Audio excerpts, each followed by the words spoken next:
Hey everyone, and welcome to the Legion Academy live stream and podcast. This week we are extremely excited and privileged to be able to host an interview with Alex Davy, the game designer of Star Wars Legion. And because we got this really awesome new skirmish format announcement this week, we're going to be spending a lot of time asking him some questions about the 500 point skirmish format.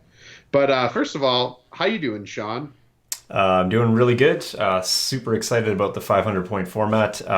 Interestingly enough, I played last weekend in our sort of home brew version of the 500 point format. And then this coming weekend, we are going to be hard shifting over to the skirmish rules. So, same point format, new rules. And as a result, I've been trying to work on some new lists.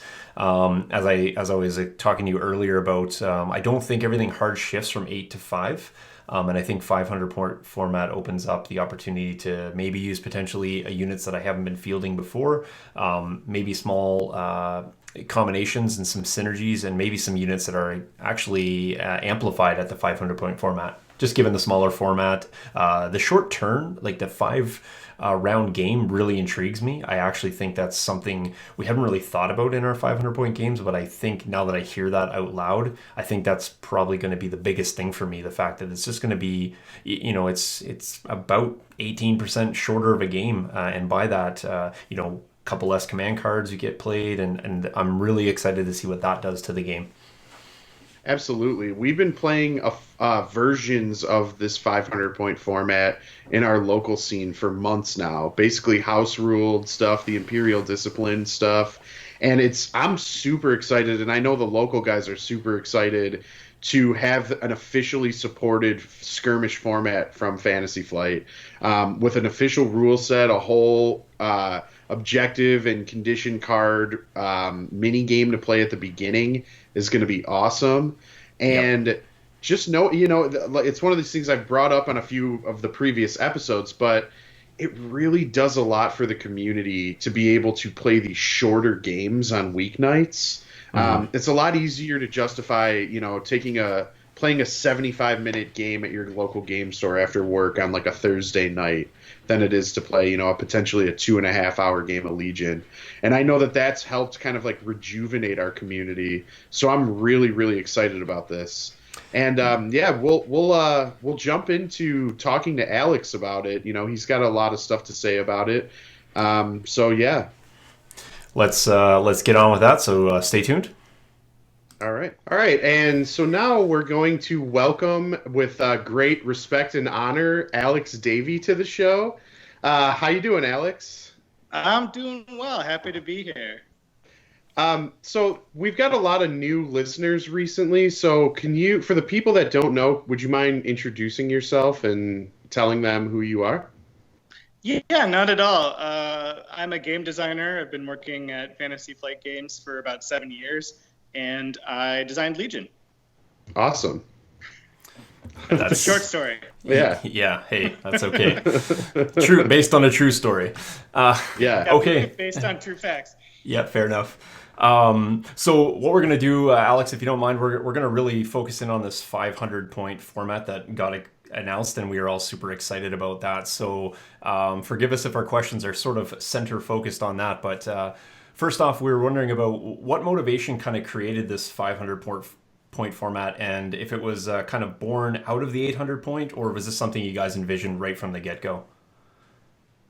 Good question. Yeah, the hope for the format is simply to provide not only a more accessible entry point for the tactics of the game, but also an interesting diversion for existing players, and in particular players and stores that don't have enough space to run a full 6x3 table. I think one of the things we're finding in this modern age of miniature wargaming is skirmish games are kind of all the rage now, and it's for a lot of good reasons, but primarily time and space are the two big ones. This was not ever, the pitch for the full game of Legion. We didn't start at 500 and grow to 8. We actually started at 1,000 and cut down to 800 when we realized 1,000 points was taking way too long when we were designing the game. But that being said, one of the very first things that we did do was that I collaborated with Wade Pichet over in Organized Play to create these operations. And he took that ball and has been running with it. So definitely a part of the vision has been to provide people with these smaller scale battles. It opens up some interesting new tactics. It's very nearly as strategic as an 800-point game in less than half of the time sometimes. So it's definitely been on our radar. But for a really long time, it was out there to an extent, and we had a little battle chart created for Operation Take the Hill, and we demoed a few of those operation games on camera. But what I was realizing was that it wasn't very accessible, it wasn't very visible, and it was missing one of the key elements that I think makes Legion a really good time, which is just the battle cards. The battle building phase is part of what keeps games of Legion fresh. Having a way to inject new battle cards into the game continues to make army building interesting. Every time there's a new set of cards that comes out, it's going to be a new challenge for list builders. And so for all of those reasons, we felt like, well, this needs to be a more official format. We need to support this more fully if it's going to catch on in the way that we hope it will.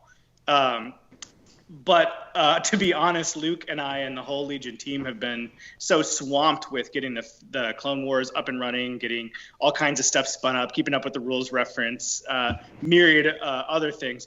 I essentially had to carve out a chunk of time in my schedule to get this done, and the stars did not align until relatively recently. So I'm really happy that I was able to do that we were able to get the ball rolling on that and ultimately get it up and out and available to everybody, because I think the response so far has been really positive, and I'm really happy to see that people are indeed enthusiastic about this scale of game.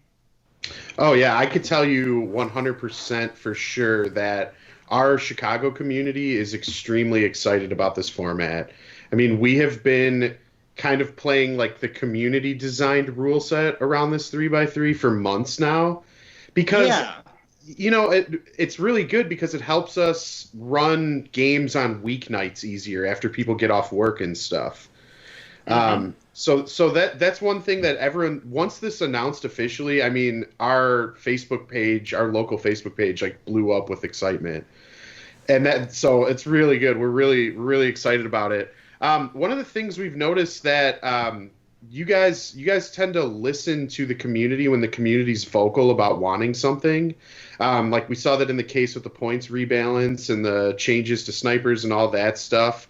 So my question is there a chance that the 500-point format becomes popular enough in the local communities and potentially at conventions that we might see you guys support it officially as like a secondary competitive format, or maybe even eventually release like physical copies of the objective cards and maybe even some organized play kits and stuff?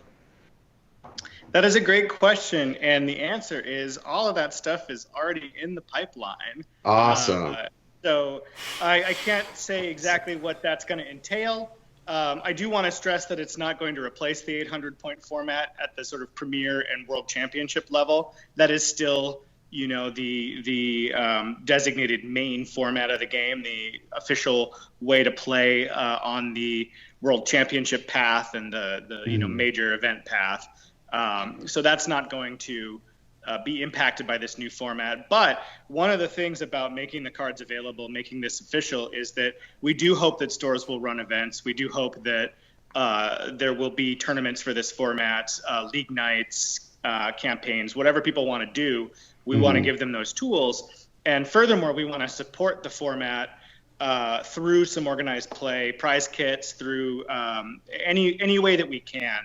And what you said earlier about listening to the community and responding to the needs, I want to give a shout out to the fan formats out there, because while this had been a project that I had been hoping to undertake for some time, the popularity of that really did light a fire under us to provide something official since the desire was out there. So really nice work in the fan community. There's a ton of cool fan content out there, not just the 500-point format, but interesting terrain rules and like Tusken Raider rules, and there's just all kinds of cool stuff out there, which I love seeing that stuff because as a game designer, I got into this job by riffing on things, making house rules, making my own games, and that kind of thing. So it's nice to see that something that I created is inspiring other people to be creative as well. That's a very cool feeling. And to expand upon the idea of listening to the community and trying to give people what they want when we feel like that aligns with what is good for the game. I really do see kind of the way that companies are handling miniatures games is becoming much more aligned with what I believe is the right way to do it, which is just treat them as living games. They're living, breathing organisms, especially when they have a steady stream of content coming out.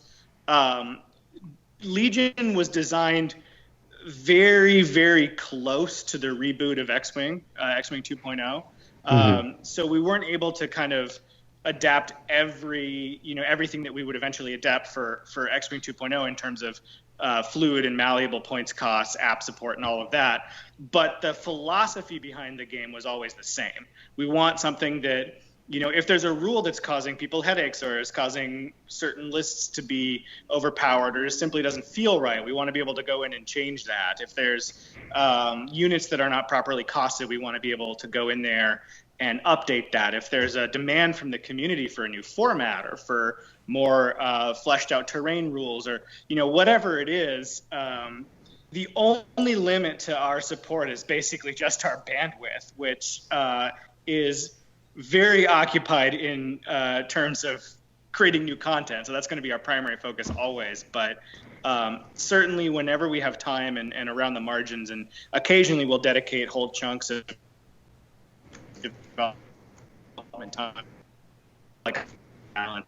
I want to grow and be successful. I think the best thing that we can do is to just give it what it needs when it needs it.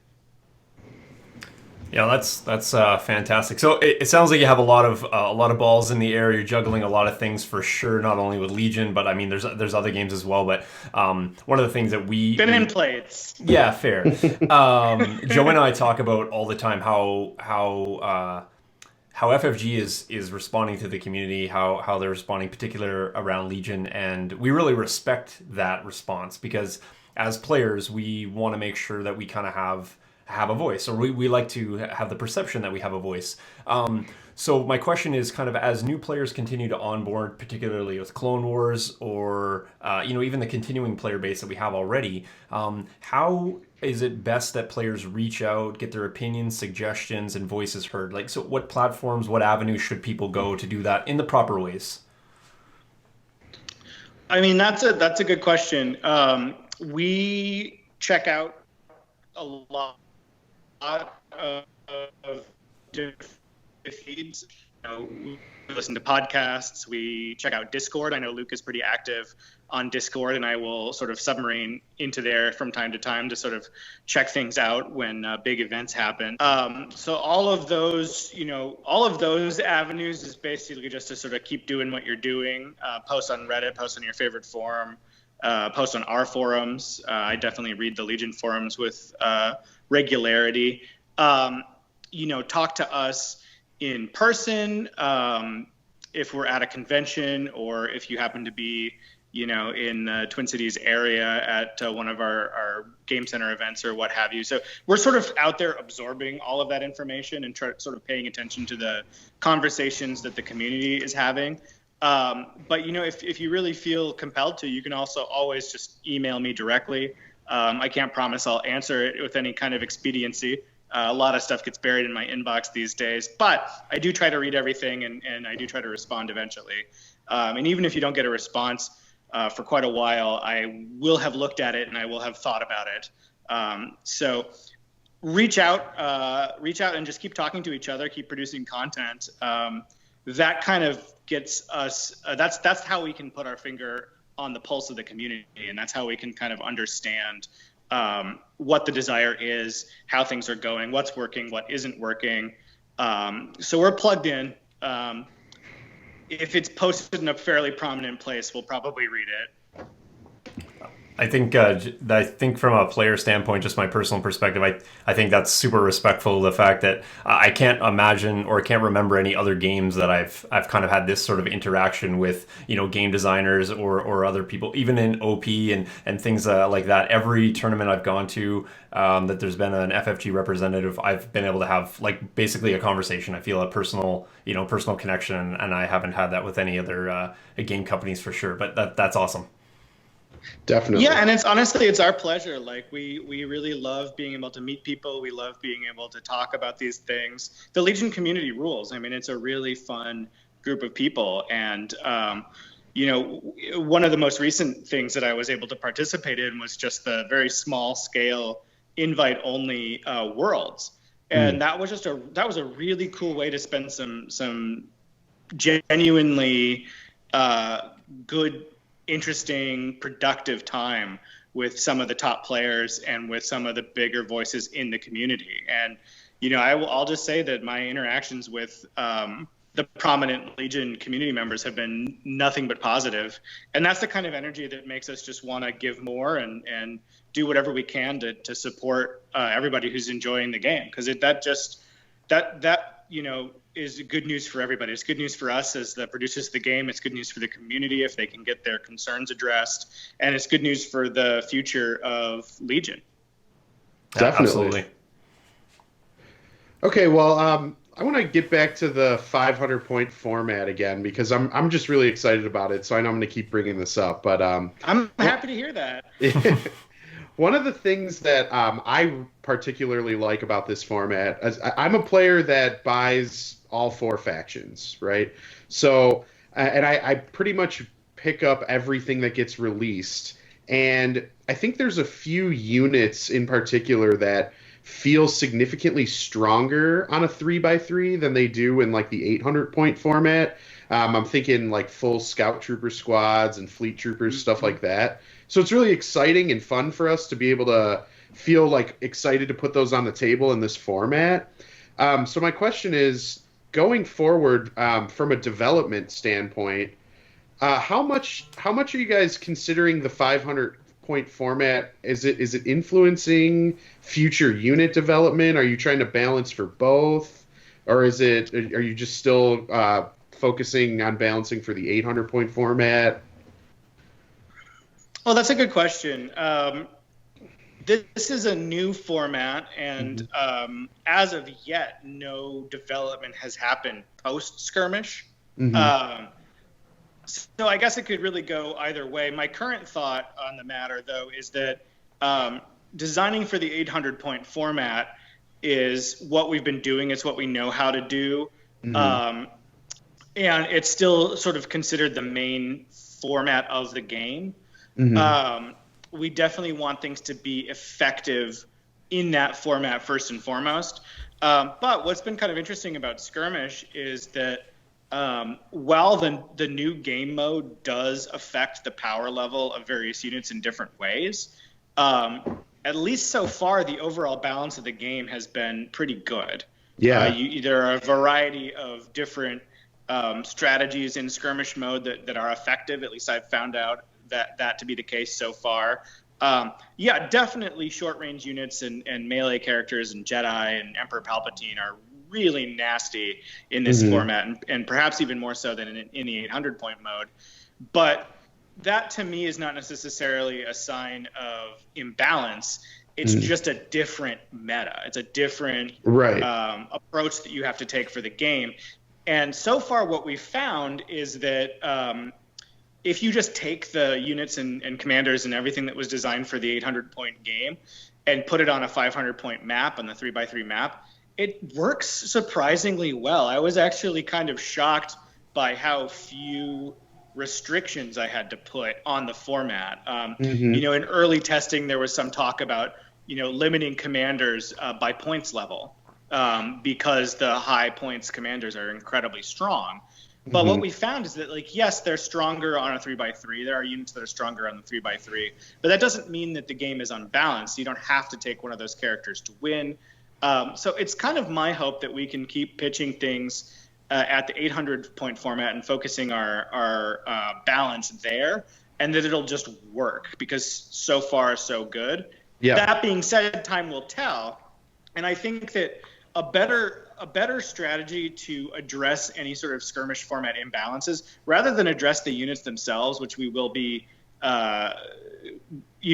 adjusting with the 800 point format in mind, a better plan would be to tweak the skirmish format a little bit if something is totally out of control. So if whatever, the dewbacks are the new hotness. So if dewbacks are just absolutely out of control in the skirmish format, it might be better to limit them in some way, or limit the availability of them to a one-off or something like that. So hopefully we don't have to do anything, but I feel like tweaking the format is a lot easier than trying to balance a unit for two different game modes. Yeah. There are pitfalls to that. I think Imperial Assault struggled with that pretty mightily when they were trying to. Now that's a bit more extreme because they were trying to create a unit that would function in a story-driven campaign with totally different rules and a skirmish mode. But regardless, anytime you try to design one thing to work in multiple different formats, there's a danger that your attention is split too much and you won't do a good job in either format. So that's that's where my head's at right now. Obviously, skirmish is very new, and one of the great things about Legion, and I think has been a real privilege, is like we are allowed to and perfectly happy to like change our mind when something isn't working exactly right. Yeah. So we've seen that numerous times with line of sight issues. Certain keywords have been adjusted, little tweaks. I feel like that's sort of the way of the future, when a game can just be continually redirected, improved upon, fixed up. It's a much healthier way to approach something, as not as a final fixed thing, but as something that can always grow and evolve and get better, hopefully. Definitely. That was a lot of words, but hopefully I addressed your question. No, that covered it perfectly. Yeah. And I think it's important to note too, like, I think any changes that we've seen in the game thus far haven't been like complete, this unit is no longer functional. There've been small tweaks and truthfully, they've just made us reevaluate, how to deal with them, how to interact them, and how to use them. So we've certainly seen, snipers, let's just say they've probably had the biggest change from my perspective. And for a little while I saw them drop off, but now I'm seeing a resurgence, and I think that's just people are reinventing the unit, and truthfully nothing much has changed with them. So that'd just be one example. That's our hope. We don't want to change too much, too fast, or too drastically, because people have busy lives. Legion might be a giant chunk of my life and a giant chunk of some people's lives, but it's not every player's main focus, or even it's not probably even 100 on their list of things they have to do in their life. So we don't want to do too much too fast. We don't want to change things radically or drastically. What we want to do is we want to solicit feedback from the community. We want to playtest any change that we do think about making very extensively, and our playtesters are awesome and have contributed tremendously to the success and continued success of Legion. So that's kind of the thing. It's incremental. It's little steps towards the ideal version of the game, without trying to take giant leaps that may end up with us falling on our face. So that's kind of been our approach, and I think so far so good. Absolutely. The next question we have is kind of around rules. Actually, it's a little bit more tailored to the hobby aspect. But as we continue to develop in the hobby, some people do some hobbying for this game, and they build different terrain. We kind of were curious. Yeah, some people do that. Joe's. I guess Joe's on this side. Yeah, Joe's a hobby fanatic. That guy. So.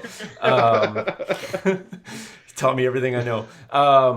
But we're kind of curious how responsive the rules reference might be around terrain rules, terrain interactions, because we're starting to see that. And I think the rules reference has been really responsive in terms of adding or clarifying things. So kind of curious around the terrain rules.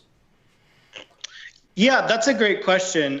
That's another section of the document that has been on my list of things to improve upon, expand upon, etc. And I just have not had the bandwidth to do that. My schedule's clearing up a little bit.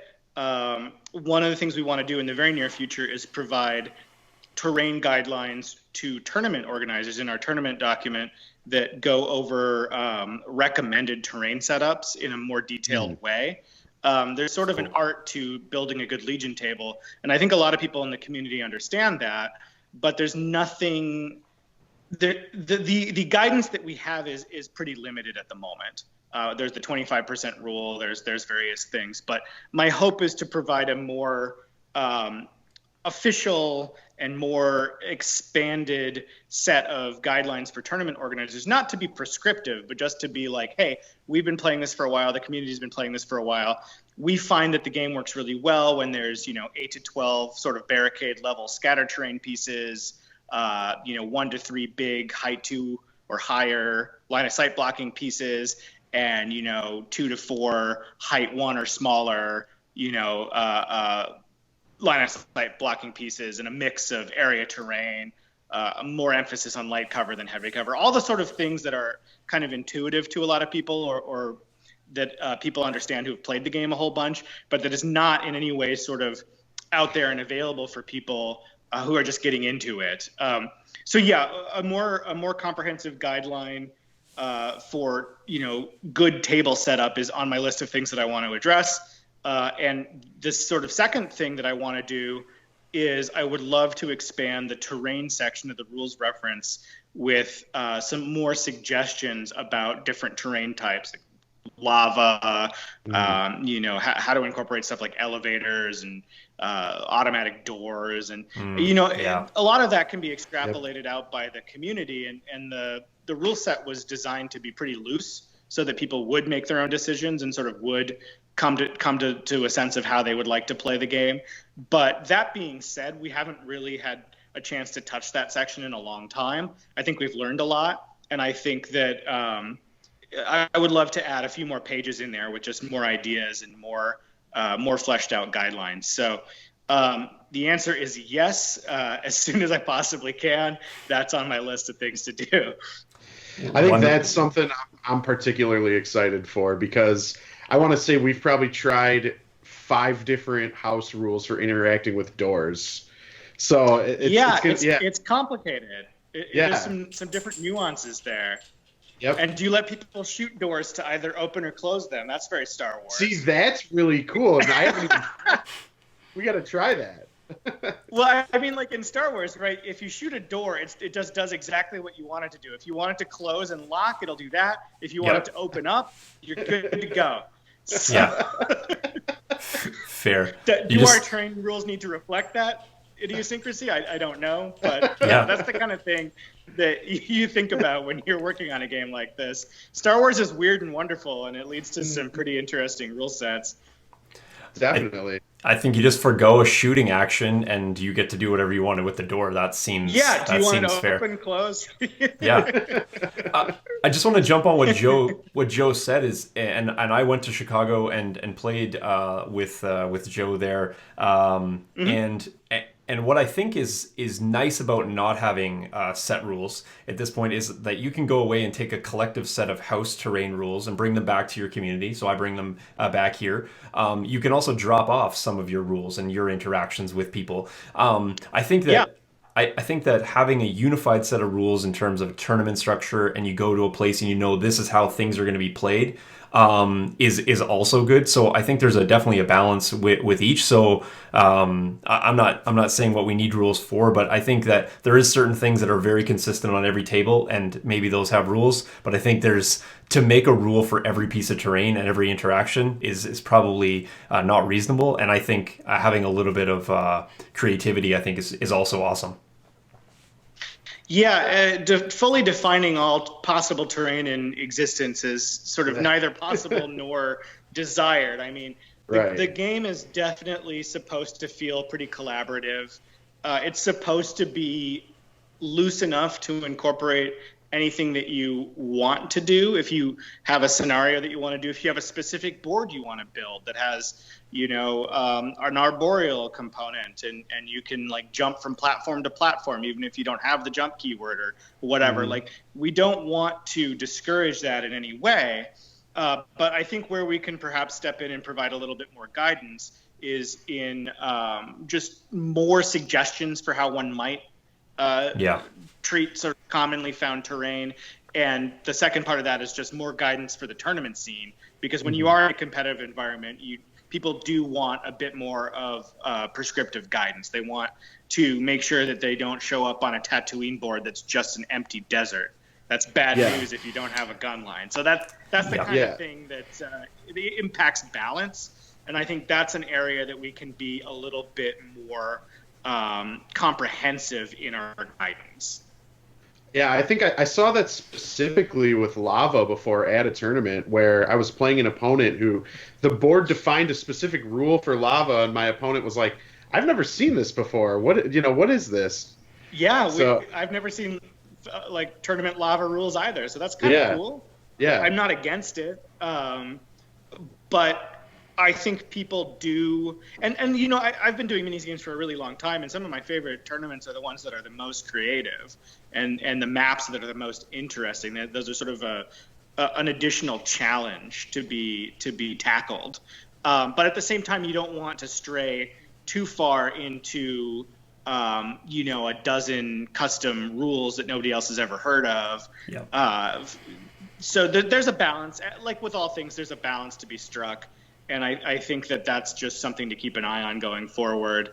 But in general, I'm happy with how creative and flexible the rule set is for people who want to do interesting stuff with hobbying, with building. And in fact, we have some updates in the near future that are designed to kind of address people who want to be more creative with their hobbying aspects and not have to worry about the sort of line of sight issues of weaponry and models that are too big and that kind of thing, because it is a hobby game. It's something that we want people to feel capable of approaching with creative expression and not with this laser focus on whether or not their commander is going to be seen behind a piece of rubble if his arm is too tall or what have you. Right. So that's another aspect I think that we can address. That will help. I think that will help in a lot of ways, but I think that will help people be more creative with their modeling and their terrain building too, if they don't have to worry about how that's going to impact the competitiveness of their army. Totally. I'm really looking forward to that, especially as someone who bought multiple core sets and has a couple of different Obi-Wans and Grievuses to play around with. Yeah, I mean, we don't want you to be punished for putting 4 arms on him, or making him really tall or any of that sort of thing. So we're working on solutions to that. We're pretty close to one that we're happy with, and hopefully before too long we'll have that available for the public. I won't say anything else until it's a little bit more firmly established, but that's on our radar too. And I thought I'd mention it because it factors into terrain and the hobby aspects of the game as well.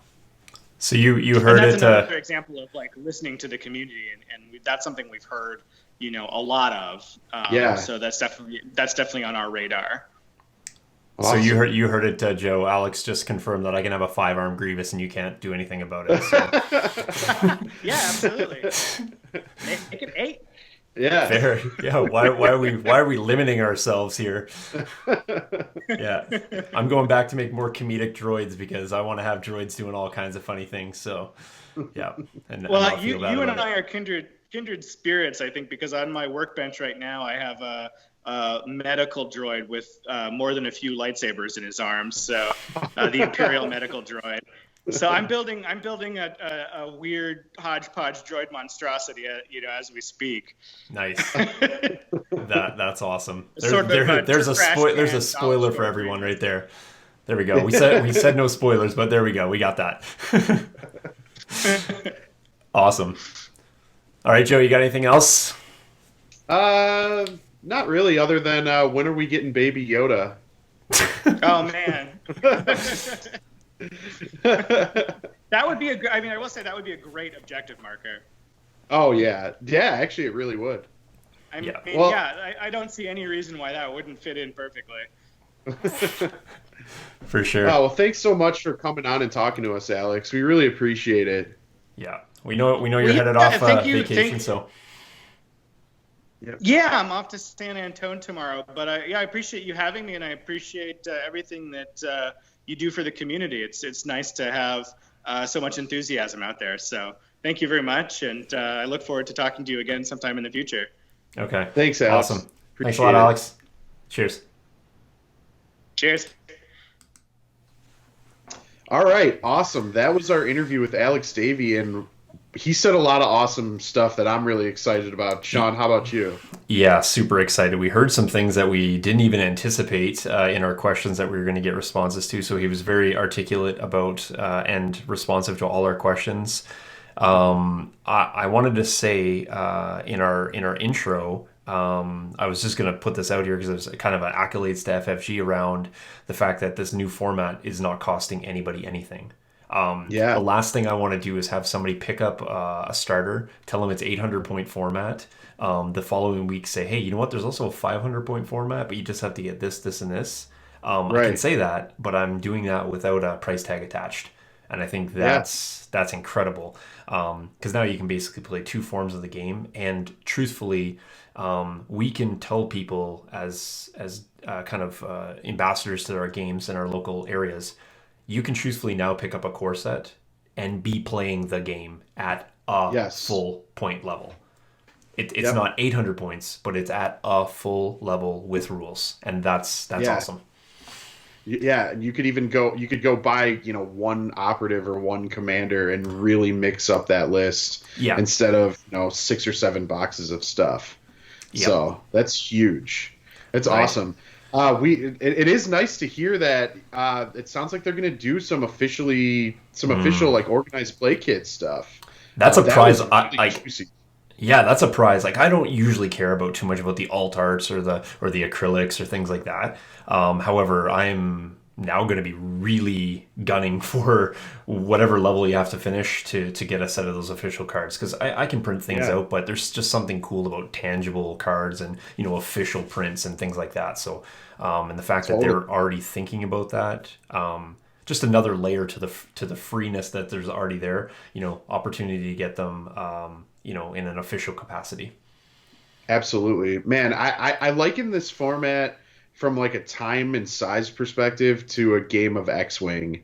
And what I noticed is like on a Friday night, they usually have a couple of guys that come out and play X-Wing and they can get like 3 games in on a Friday night. And I love the idea that I can go in on a Friday night after work and get 3 games of Legion in if I want to. Or if we want to have a tournament on a Saturday, we could play 5, 6 rounds in the same time that we would play 3 rounds of the 800 point format. And that's really fun because then you get to probably play everyone that's there that day, and it increase the camaraderie of the community and increase the size of the events and maybe shorten the time length and stuff, give people more time on their weekends to spend with their families and still go to an event. There's so many good things that are going to come out of this format, and I'm really excited for it. A couple things that came to my mind when I heard the official announcement, and maybe they're just logistic problems for myself, but a couple things stuck out to me. I typically will bring down terrain for gaming, so I'm bringing a crate, and the crate usually holds one table. Well, Yeah, now the crate holds two tables.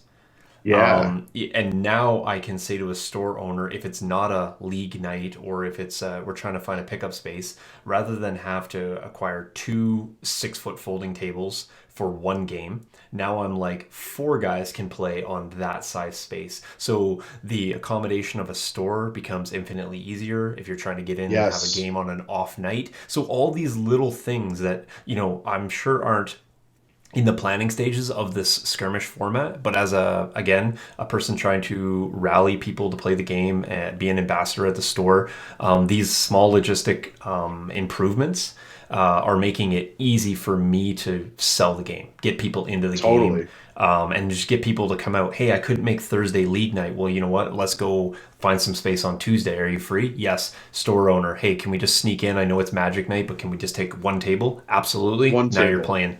Yeah, Yep. It's that great. that There's to me so many is good awesome. things. Yeah.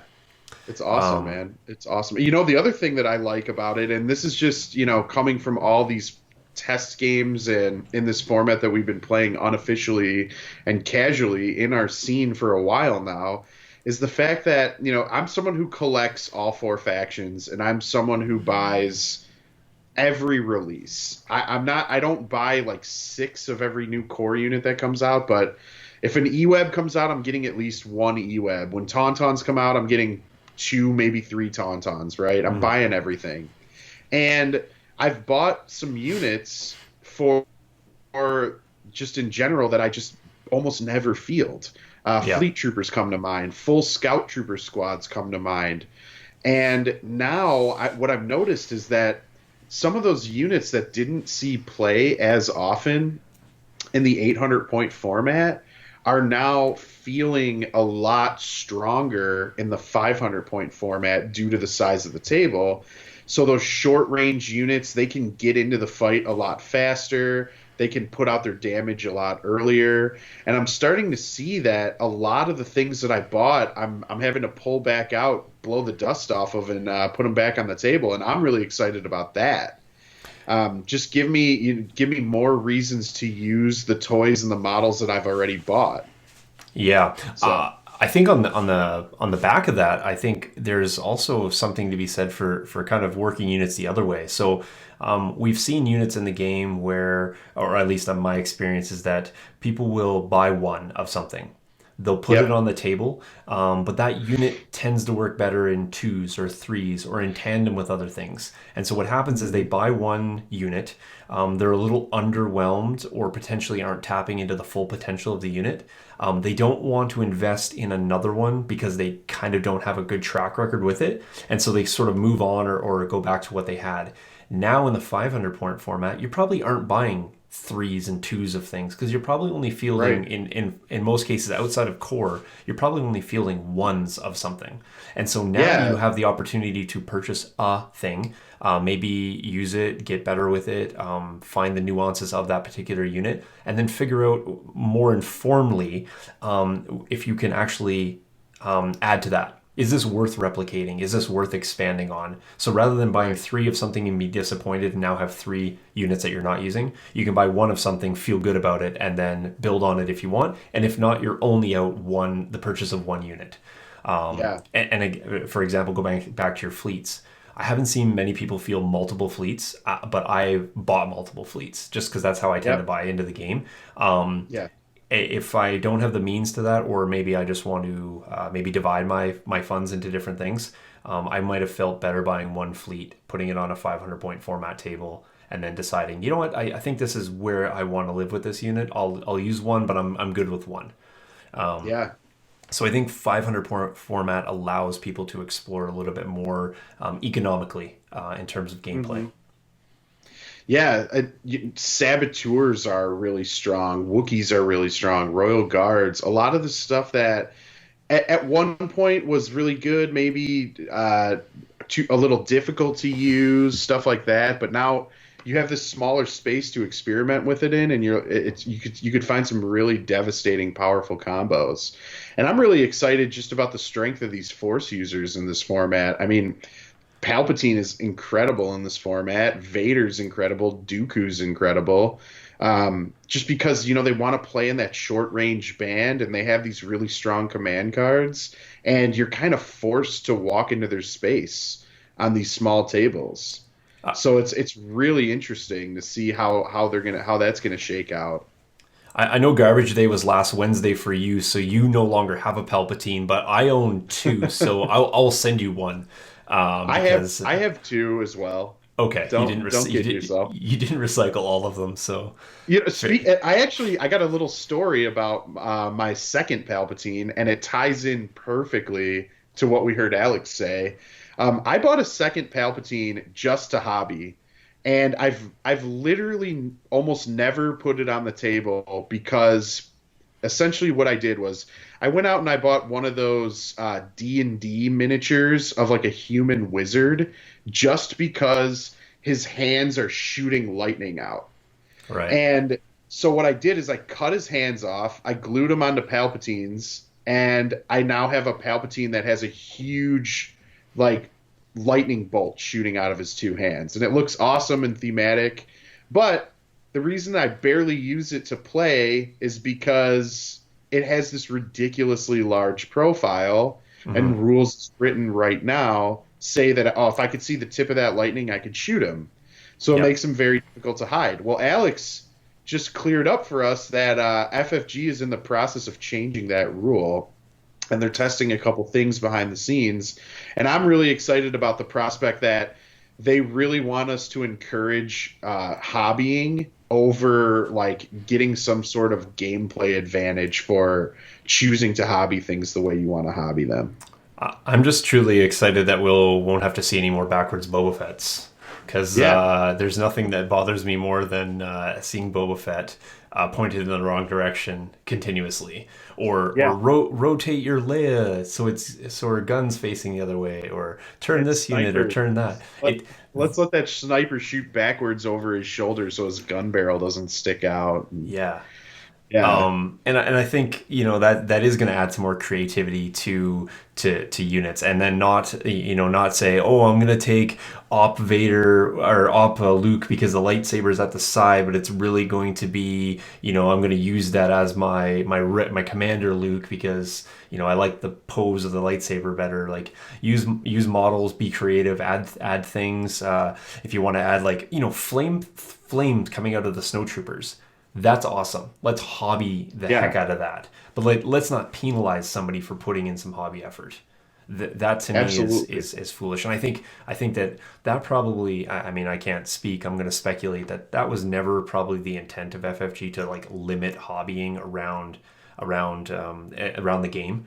That was probably just as the rules were written at the time. But I think that we talked a lot about being responsive to the community, hearing the voice, really catering it to what players are asking for and what the community is looking for. And I think this is a prime example. Let's clean up 100%. this. Let's encourage hobbying, and let's stop penalizing players for a gun barrel or a flag or something similar to that. 100%. Yeah, I completely agree. I don't want to see someone chop their lightsaber off their Luke just to hide them. I want them to have that lightsaber sticking out because it just looks way cooler. Yeah, cutting off Z6s, like shortening barrels of Z6s, or manipulating arms so that they're kind of tighter in, or if that's what you want to do. But I don't need models like hugging themselves just to kind of keep them within a threshold of the base. That just doesn't look appropriate, and truthfully, we shouldn't be doing any of that. So, and I'm not saying people are, but I'm saying there shouldn't be a need to feel that you should do that. So. Right.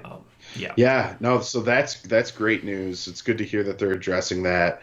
And the last thing is the big one is we talked about some creative terrain rules, and I'm really excited about that. I know we had a whole episode where we talked about this extensively. Like how do we interact with lava? How do we cross lava? Can we jump gaps on mountains and stuff like that? And it sounds like that's on Alex's radar, and he wants to work on it, and he wants to expand the RRG to kind of give more guidelines.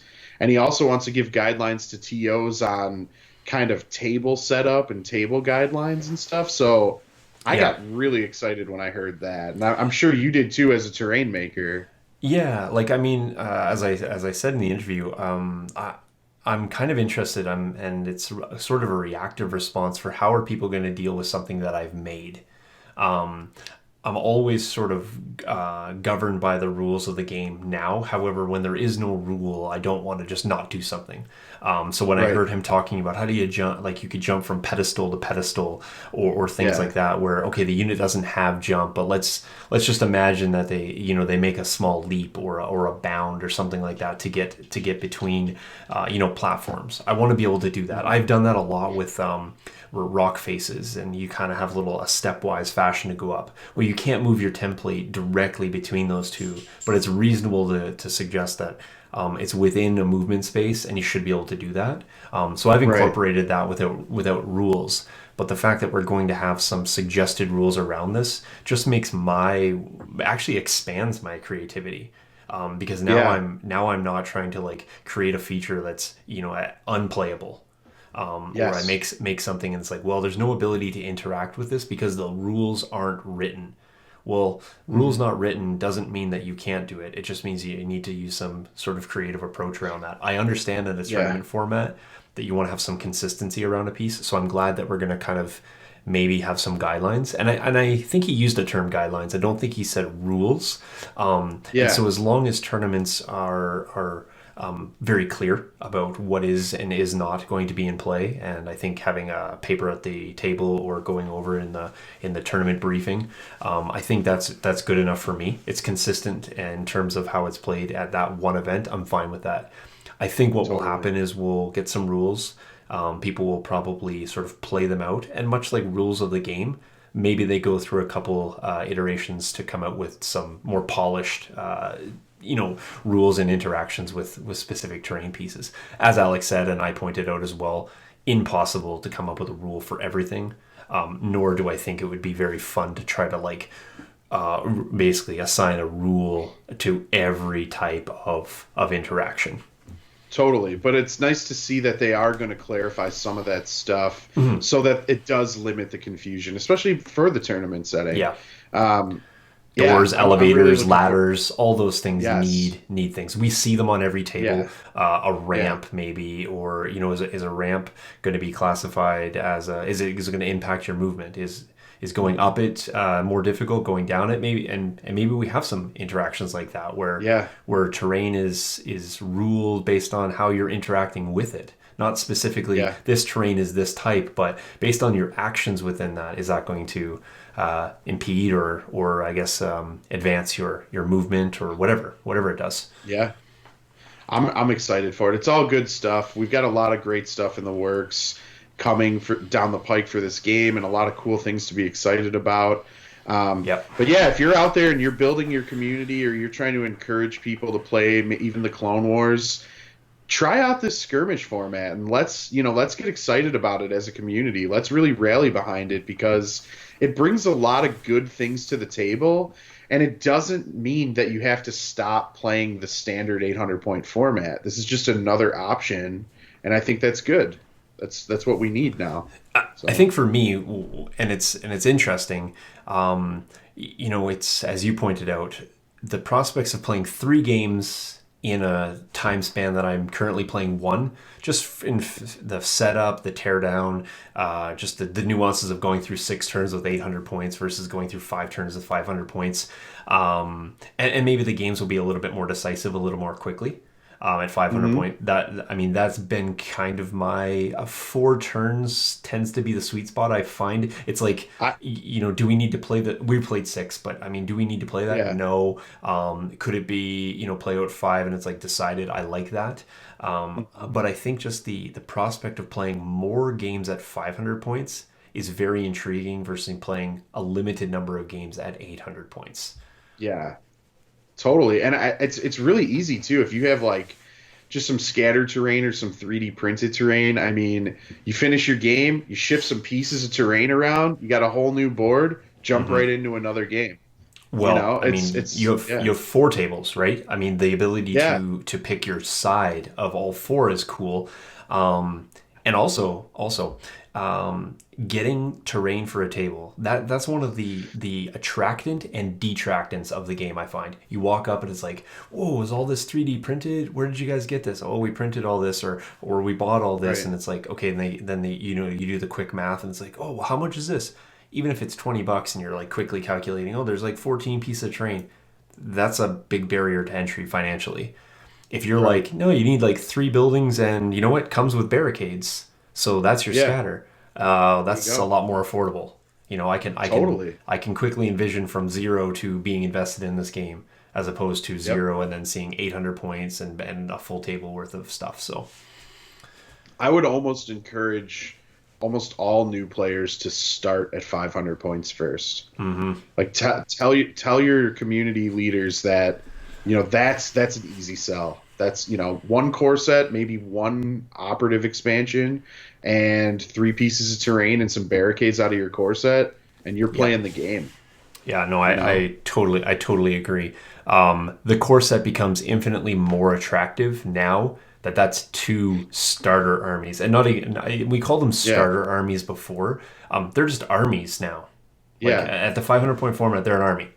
yeah, And the limited is like, okay, and then if you want to change the flavor of this, it's a $16 box to buy this operative, or it's a yep, $16 box to buy this commander, because you're right, probably not changing many of the core right. units of that force, versus 800 points. You're like, well, you can go down the heavy route or the support unit route, or if you want to bulk out core route, and it's like, okay, well, that's 3 options, and if I do the quick math on that, that's a lot as well. Yeah, Here it's I mean, it's crazy looking at the 800 point format to think that the core set comes with 2 core units for each faction, no matter what core set you buy. mhm. And the minimum requirement to play an 800 point game of Legion is 3. Yeah. So you cannot open a single core set and play that game. But now the minimum requirement for this skirmish format's 2.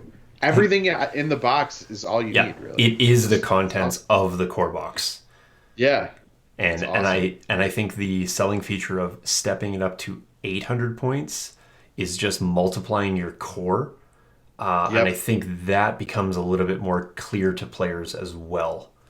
Yes. So, Totally.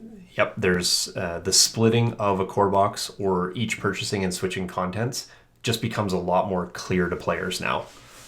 Yep. So, Yeah, so all good things from FFG. yeah. We're really excited. Super This is smart good move stuff. too. I Yeah. mean, I'm sure that that's always a driving force with everything. Is like, is this a sellable format? Does this make sense? I think what we're hearing, what at least we're saying is it totally makes sense. Yeah. And of course they have a lot of spinning plates as he aptly described. And so if we're kind of thinking like, why take till now to get this out? Sounds to me like this was kind of a plan, for a while. It's just Uh-huh. where do you juggle between new format, growing the game, putting out new waves, tweaking the rules, building a Yeah. tournament scene. It's a lot.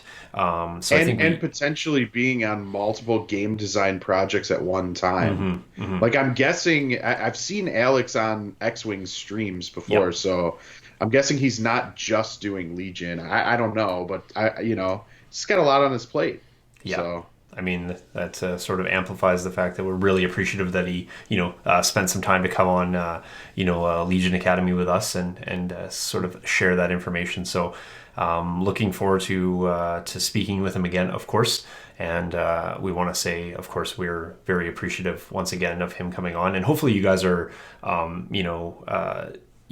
something out of the content as well.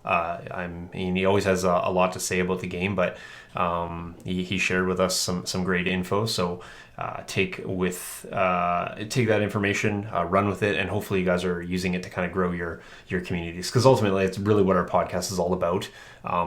We want to be competitive. We want to talk about tactics. We want to do all that, but we're not talking about any of that if we're not growing the game. So that's where we yep. want to lay our foundation down. So. 100% agree. Yeah, absolutely. I think that's kind of all we have to say for this episode.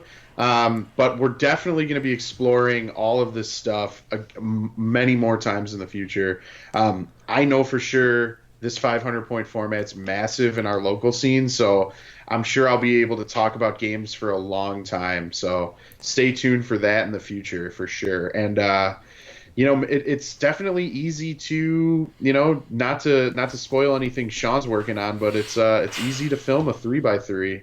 Yeah, I Just mean, saying. what's happening here? What's going on? Yeah. Caught me off guard. Caught me off guard. I feel like I need to go build something now. So Go yeah, build it. Go build yeah, a bunch of tables. just yeah, because I mean, it's like it's half the time now to build everything. So I mean, Yeah. yeah, basically, I'm wondering what I'm gonna do with all my free time now. So I mean, tables take half as Yeah. half as much to build. So Ex- maybe I'll actually paint a miniature. Who knows? Man, if that scattered Naboo table that I had that wasn't fully fleshed out, well, now that I'm playing on a 3x3, I just take an extra building out of one side and it's done. So officially, I helped you build 2 tables then. Yes, yes. Excellent. Well, there's always, yeah, you're welcome. It just needs some textured wallpaper and you'll be done. Definitely. Awesome. All right, All right, guys. guys. Well, thanks for listening. We hope you enjoyed this, and we'll see you soon. Cheers.